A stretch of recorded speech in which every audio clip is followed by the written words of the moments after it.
அங்க உருட்டி உருட்டி விளையாடலாம் அங்க. அண்ணா வாரீங்களா, உருட்டி உருட்டி விளையாடுவோம். ஓ, அதுக்கு என்ன, நீங்க கூப்பிட்டு வராம இருப்பனா? அடியே அடி, ஐயோ ஏண்டி அவனை கூப்பிட்ட? உனக்கு யார கூப்பிடணும் தெரியலையே.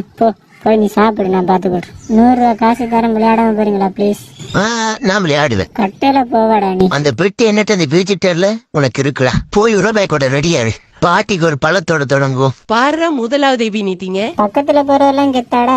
அப்ப பின்னுக்கு இருக்க பொம்மைக்கு போட்டு என் குட்டிக்கு தூக்கி கொடுங்க. என்ன மிஸ் ஆகுது ஆட்ட? இப்படியே போல என் ஃபேன்ஸும் அந்த குட்டியும் என்ன நினைப்பாங்க? அண்ணே அணைஞ்சிருக்காங்களே, அந்த குட்டிக்கு நேரா தூக்கி போடலாமாண்ணா? ஆம்பளையா இருந்தா போட்டு காட்டு பாப்போம். அப்ப நான் கூட்டிட்டு போறதை பார்த்து கொண்டு இரு. அடங்கோனியா போட்டுட்டான். இவன் என்ன பிறப்பா இருப்பானோ தெரியலையே. டேய், நான் சும்மா சொன்னேன்டா, இதெல்லாம் தூக்கி தெரியலடா. இது வெரி டிமாண்டான சாமான். ஆனா அப்படியெல்லாம் ஒண்ணுமில்லண்ணா, இருங்க சாப்பிட்டோன்னு ஓடி வரேன். அடியே இங்க பாருங்கன்னா, இவளை கண்டிப்பா கூட்டிட்டு போறீங்களா?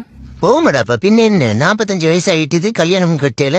இதெல்லாம் ஒரு பிரச்சனையா? உங்களோட ஜாதகத்தை நான் பொண்ணு பாக்குறேன். நீ ஒரு ஆணியம் போடுங்க வேணா, எனக்கு இந்த பொண்ணுதான் போடும். நான் சும்மா கேட்கல, ஜெயிச்சுதான் கேட்கிறேன். ஒரு நிமிஷம், இந்த பிரச்சனை நான் சமாளிக்கிறேன். இங்க பாருங்க, நீங்க இதை தூக்கி போடும்போது நான் அங்க சாப்பிட்டு கொண்டு வந்தேன். அப்போ எனக்கு அவனும் வேணும். நான் சாப்பாடு இல்லாம இருக்க மாட்டேன், வந்தா சாப்பாட்டோட தான் வருவேன். அட அவ்வளவுதானே, தூக்கிட்டா போச்சு. மாமா எதுல போவோம்? அடங்கொன்னியா